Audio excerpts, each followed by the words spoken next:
আরে আমাকে চেনে না, আমাকে জানে না। আমি মসজিদের সভাপতি। হ্যাঁ, আমি মসজিদের সভাপতি, আমার পরিচয়টা দিয়ে দিস। ঠিক আছে, ফোনটা থো, এই একজন কাস্টমার আসছে তো, কাস্টমারের সাথে কথা কওয়া লাগবে। থো, কি হয়েছে ক। এই যে তোর এই মাসের লাভের টাকাটা নে। শুন, মসজিদের আজান দাসল, মুই নামাজ পড়ে যাই। ঠিক আছে, মুই এখন এই টাকা নিবার পাবার না, এই টাকাটা তুই রতনের দোকানত যাবো। যে সোয়াশের হাজির নাম্বারত বিকাশত এই টাকাটা ডুবি দিবে। এখন মুই নামাজত যাই, এই নামাজত আগে এই টাকাটা মুই নিবার পাবার না। ঠিক আছে, রতনের দোকানের বিকাশত যা টাকাটা আমার নাম্বারে পাঠিয়ে দিস। সারাদিন কষ্ট করো, এই জমিগুলো নিয়ে নাও, নিরিক মাইসের বাড়িতে কাজ করো, করি টরি এই টাকাগুলো জমাছু।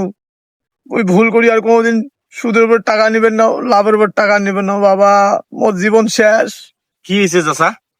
কিসের টাকা দেন এই লোক? মুই দেখো আমরা তোমাক মাসে মাসে কেনবা এই জায়গাতেই খালি দেখা করি টাকা দেন, এই যে ভুয়ত কাম করেন, কিসের টাকা দেন? কইস না বাবা, 15,000 টাকা নিছিল। ওই যে যখন মোর বোর সিজার হয় তখন নিছিল 15,000 টাকা।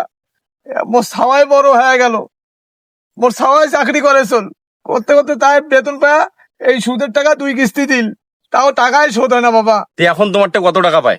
কইস না বাবা, ওই 15,000 টাকায় এলো আছে, শোধে হয় না টাকা।